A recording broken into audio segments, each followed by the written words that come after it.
பேர் என்ன? ஜெய். பிரதமர் மோடி என்ன சொல்லியிருக்காருன்னா, யாரும் கோல்டு வாங்காதீங்க ஒன்று இருக்கு. எல்லாரும் வந்து பப்ளிக் டிரான்ஸ்போர்ட்டை யூஸ் பண்ணுங்க. கார் பைக்ல அதிகமாக யூஸ் பண்ணாதீங்க. வீட்டில் இருந்து ஒர்க் ஃப்ரம் ஹோம் பாருங்க முடிஞ்ச அளவுக்கு அப்படின்னு இருக்காரு. இதை பற்றி உங்களோட கருத்து என்ன?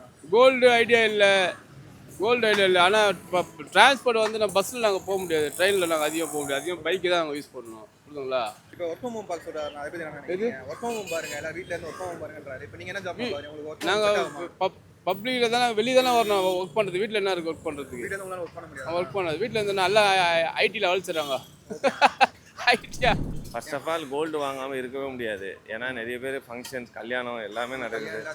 எல்லாத்துக்குமே கோல்டு வாங்கி தான் ஆகணும். கோல்டு இல்லாமல் இங்கே இதுவே கிடையாது. கண்டிப்பாக கோல்டு வாங்காமல் இருக்க முடியாது. இது வந்து ஆக்சுவலாக வந்து அவருடைய அவேர்னஸ் இல்லாமல் இருக்கிறது தான் வந்து இதுக்கு வந்து காரணம். அவர் இந்த இது வந்து ஸ்டார்ட் ஆகி வந்து போர் ஸ்டார்ட் ஆகி வந்து ஆல்மோஸ்ட் 2 months மேலே போகுது. அப்படி இருக்கும்போது அவர் வந்து இதை வந்து அவர் ஃபஸ்ட்டே வந்து எக்ஸ்பெக்ட் பண்ணியிருந்தாருன்னா, அப்போது இந்த இன்பிட்வீன் 2 months நடந்த இந்த பெட்ரோல் இது கன்சியூம் அப்போத்துலேருந்தே அவர் வந்து ஸ்டார்ட் பண்ணியிருக்கணும். ஏன்னா வந்து அப்போ வந்து பார்த்திங்கன்னா தமிழ்நாட்டில் வந்து எலெக்ஷன் போயிட்டு இருந்தது. ஸோ அதில் அவங்களுடைய ஓட் பேலன்ஸ் மிஸ் ஆகும், பப்ளிக் கிட்ட அவங்களுடைய இது வந்து மிஸ் ஆகுன்றதால இப்போ வந்து எலெக்ஷன் முடிஞ்சு ரிசல்ட்டும் அவங்களுக்கு அகைன்ஸ்டாக வந்துச்சு இருக்கிற ஸோ இது எல்லாமே வந்து அவர் வந்து இது பண்ணி தான் மைண்டில் வச்சு தான் பண்ணுறாரு. ஸோ அவர் பண்ணுறது எதுவும் வந்து பப்ளிக்குடைய இதுக்காகலாம் இல்லை. ஆல்மோஸ்ட் பார்த்திங்கன்னா வந்து ஒரு 110 கோடி வந்து மக்கள் வந்து இன்றைக்கி இருக்காங்க. அதுக்கு மேலே தான் போயிட்டுருக்குது. இன்னும் சென்செக்ஸ் எடுத்தால் அதுவே தெரியும். அப்படி இருக்கும்போது 110 கோடி மக்களை வந்து இவர் வந்து அவருடைய ஒரு கண்ட்ரோலில் வந்து இதை பண்ணாத அதை பண்ணாதன்றது வந்து இது வந்து சாத்தியமில்லாத ஒரு இது.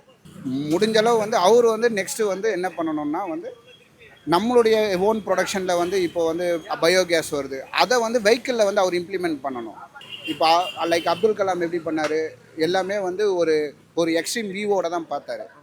ஆனால் இவர் அப்படிலாம் பார்க்கல. ஆன் த டைம் வந்து அவருக்கு வந்து என்ன ஒரு ஷார்ட் இது என்ன இந்த ஷார்ட் வின்னிங் தான் அவர் பார்த்தாரு. அந்த ஷார்ட் வின்னிங்கில் வந்தார். அதுக்கப்புறம் அந்த டைமிங்க்கு அவருக்கு தேவையான ஒரு எராவை வந்து செட் பண்ணிக்கிட்டு அந்த மாதிரி தான் அவர் ஒர்க் பண்ணாரே தவிர, இப்போ வந்துட்டு வந்து சடனாக வந்துட்டு நான் வந்து ஃப்யூச்சரை இது பண்ணுறேன்றது வந்து மக்களால் நம்ப முடியாது. பப்ளிக் டிரான்ஸ்போர்ட் யூஸ் பண்ணுங்க, கார் பைக் யூஸ் பண்ணக்கூடாதுன்னு சொல்லியிருக்காரு. அது உங்கள் டே டு டே லைஃப் எப்படி பாதிக்கும்? பப்ளிக் டிரான்ஸ்போர்ட் யூஸ் பண்ணலாம், தப்பு கிடையாது. அது வந்து எந்த வகையிலையும் வந்து தப்புலாம் கிடையாது. Transportation okay.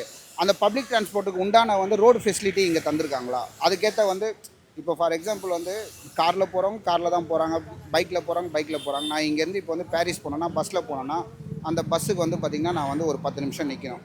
அதுக்கப்புறம் வந்து சிட்டி டிராஃபிக்கில் வந்து இங்கேருந்து நான் பாரிஸ் போகிறதுக்கு வந்து ஒரு மினிமம் 20 minutes ஆகும் ட்ரிப்ளிகேன்லேருந்து பாரிஸ் போகிறதுக்கு. ஓகேங்களா? அதே நான் பைக்கில் போனேன்னா 10 நிமிஷம் தான் மொத்தமாகவே. அந்த பஸ் ஸ்டாண்டில் நிற்கிற 10 நிமிஷத்தில் நான் பைக்கில் போவேன். அப்போ நான் அதை பார்ப்பேனா, இல்லை வந்து பப்ளிக் டிரான்ஸ்போர்ட்டுக்காக நான் வெயிட் பண்ணி போகிறத பார்ப்பேனா? இல்லை நீங்கள் மெட்ரோ கொடுத்துருக்கீங்கன்னு வைங்க, மெட்ரோவுக்கும் வந்து நான் போகிற இடத்துக்கும் வந்து மெட்ரோவோட பப்ளிக் ஸ்டாப்பிங்க்கும் வந்து ஒரு 1/2 kilometer 1 kilometer டிஸ்டன்ஸ் இருக்கும். அங்கேருந்து நான் எதில் போகிறது? நான் வந்து நடந்து தான் போகணுமா? ஸோ பப்ளிக் வந்து இதை தான் பண்ணணுன்றதை வந்து அப்போ நீங்கள் ஃபஸ்ட்டே வந்து அந்தந்த மேனுஃபேக்சருக்கு வந்து தந்த பர்மிஷனை வந்து நீங்கள் அங்கே கட் பண்ணிவிட்டு அதுக்கப்புறம் இங்கே வந்தீங்கன்னா அதோட மேனுஃபேக்சரிங் ஃபார் எக்ஸாம்பிள் வந்து நான் ஒரு பைக் வச்சுருக்கேன், ஒரு யமகா பைக் வச்சுருக்கேன்னு வைங்களேன். அந்த பைக்குடைய ப்ரொடக்ஷனை நீங்கள் ஃபஸ்ட்டு அங்கே ஸ்டாப் பண்ண வைக்கணும். அப்படியே அவங்க ப்ரொடக்ஷன் பண்ணாலும் அது இந்தியாவில் வந்து நீங்கள் வந்து சேல் பண்ணக்கூடாது, நீங்கள் வந்து அப்ராடில் சேல் பண்ணிக்கோங்க. இங்கே நாங்கள் வந்து ஈவி இம்ப்ளிமெண்ட் பண்ண போகிறோம், இல்லை நீங்கள் ஈவிக்கு கன்வெர்ட் ஆகுங்கன்னு சொல்லி அவங்கள ப்ரொடக்ஷனை ஸ்டாப் பண்ண வச்சுட்டு அதுக்கப்புறம் தான் இங்கே வரணும். இவங்க எதுவுமே பண்ணாமல் வந்து டைரெக்டாக எதுவாக இருந்தாலும் பப்ளிக் தான் வந்து அஃபெக்ட் ஆகணுன்றது வந்து எந்த வகையிலுமே ஏற்படுது. எங்களோட கருத்து என்ன, தங்க விலை ஏறி தான் இருக்குது. யாரும் தங்கம் வாங்காமல் இல்லை. அவர் சொல்கிற மாதிரி தங்கம் வாங்காமல் இருந்தால் குறைய வாய்ப்பு இருக்குது. உங்களால் இந்த 1 year வாங்காமல் இருக்க முடியுமா தங்கம்? நான் வாங்கி நான் ஒரு 5-6 வருஷம் ஆகுதுப்பா. நாங்களாம் 2008 தங்கம் வாங்கினது, அதுக்கு பிறகு தங்கம் வாங்கினது இல்லை. கார் பைக் யூஸ் பண்ணால் வச்சுருக்கவங்களுக்கு கஷ்டம் தான். மற்றபடி பொது பஸ் அந்த இது இருக்கலாம், அதில் போகிறாங்க. எங்களுக்கு கஷ்டம் தான்ப்பா. பொதுமக்கள் பயங்கரமாக இதால் பாதிக்கப்படுறது உண்மைதான். அப்போ வந்து ஒர்க் ஃப்ரம் ஹோம் பாருங்கன்னு சொல்லியிருக்காரு. ஒர்க் ஃப்ரம் ஹோம் பார்த்தா எல்லாம் வீட்டில் தான் இருப்பாங்க. அப்போ வந்து வெளியே வந்து அதிகமாக பட மாட்டாங்க. இது உங்களோட பாதிக்கிறீங்களா? கண்டிப்பாக பாதிக்கப்படும் தான். எல்லாமே பொதுமக்களுக்கு பாதிப்பானது தான். ஆனால் போர் நடக்கிறதுனால யாராலையும் ஒன்றும் பண்ண முடியாதுன்றாங்க. அப்புறம் வந்து என்ன சொல்லியிருக்காருன்னா, பப்ளிக் டிரான்ஸ்போர்ட் யூஸ் பண்ணுங்க, வந்து கார் பைக்லாம் யூஸ் பண்ணாதீங்க, முடிஞ்ச அளவுக்கு எல்லாரும் ஒர்க் ஃப்ரம் ஹோம் பாருங்க, வீட்டிலேருந்தே வேலை பாருங்க அப்படின்னு இருக்காரு. இது உங்களோட வாழ்வாதாரத்தை எப்படி பாதிக்கும்? உங்களோட கருத்து என்ன பற்றி? தங்கம் விலை வந்து 1 லட்ச ரூபாய்க்கு மேலே போகுது. அது வாங்கினாலும் நம்ம யூஸ் பண்ணுறது இல்லை. அது வாங்கினாலும் ஒன்று தான், வாங்காத இருக்கிறது ஒன்று தான். அது ஒன்றும் பிரச்சனை இல்லை. நம்ம வாங்கினா போட்டுன்னு போக முடியுதா? அது எந்த ஆட்சியாக இருந்தாலும் சரி, பிச்சுன்னு போனால் போனது தான். அது எதுக்கு நீங்கள் வாங்குறீங்க? பொதுவாக பார்த்திங்கன்னா வந்து எல்லாருமே வந்து சிக்கனை மாறணும் முதல்ல இது அவர் சொன்னது நல்ல விஷயந்தான். மொத்தத்தில் இப்போ தங்கம் பார்த்திங்கன்னா வந்து அவரே சொன்னால் கூட சாதாரண மக்களால் இன்றைக்கி வாங்க முடியாத சூழ்நிலை தான் இருக்குது. அவர் என்ன காரணத்துக்கு சொன்னார்னு சொல்லிட்டு எங்களுக்கு 100% தெரில அதை பற்றி. நல்ல விஷயமா தான் இருக்கும், பிரதமர் சொன்னால் நல்ல விஷயமா தான் இருக்கும். ஆனால் இப்போ பப்ளிக் டிரான்ஸ்போர்ட் யூஸ் பண்ணணும்னு சொல்லியிருக்காரு, அதை பற்றி நான் நினைக்கிறேன். கார் கண்டிப்பாக பப்ளிக் ட்ரான்ஸ்போர்ட் யூஸ் பண்ணலாம். ஒரு ஃபேமிலியில் ஒரு 5 பேர் அப்படி போகிறாங்கன்னா வந்து நார்மலாக அவங்க டிரான்ஸ்போர்ட்டு கூட யூஸ் பண்ணிக்கலாம்.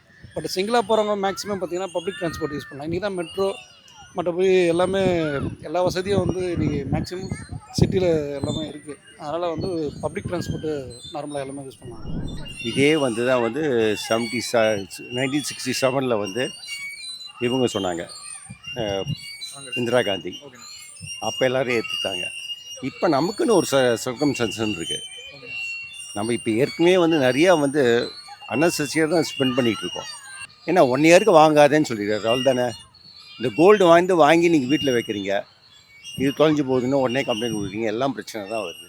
இல்லை வீட்டில் போட்டுருக்காங்க, ரோட்டில் போகிறாங்க, அவங்களே அறுத்துட்டு போகிறாங்க, அதுவும் பிரச்சனை தான் வருது. அதுக்கு பதிலாக வேறு லேண்டில் இன்வெஸ்ட்மெண்ட் பண்ணிட்டு போங்களேன். அதெல்லாம் நான் சொல்லுவேன். ஒரு நாளைக்கு வந்து இங்கேருந்து ஒரு போயிட்டு வரானாக்கா ஒரு 100 ரூபா பெட்ரோல் போட்டுன்னு போகிறதுக்கு 150 ரூபாலேருந்து 200 ரூபாய் இப்போ பெட்ரோல் ஆகுது போட்டுன்னு போகிறதுக்கு. ஏன்னா நாங்களாம் அது பார்க்குறோம் வாழ்க்கையில் டெய்லி. அதுக்கு வந்து நம்ம ஏதோ ஒன்று ஆட்டோ இல்லைனாக்கா பஸ் இருக்குது, ட்ரெயின் இருக்குது, அதில் போயிடலாமே.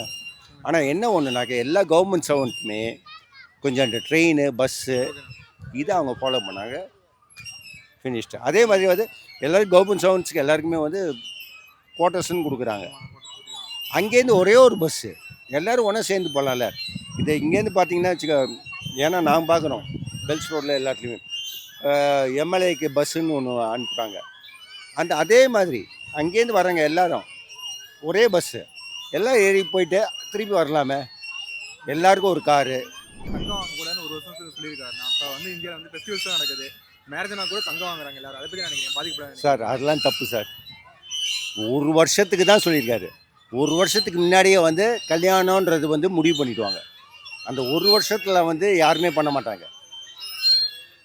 ஓப்பனாக நான் சொல்லிடுறேன், எப்பயுமே அந்த 1 வருஷத்துல எல்லாம் கிடையாது. ஏன்னா 1 வருஷத்துக்குள்ள கல்யாணம் பண்ண போகிறோன்னாக்கா அந்த பொண்ணுக்கு தேவையான தங்கம் எல்லாத்தையும் சேர்த்து வச்சு தான் இருப்பாங்க வீட்டில்.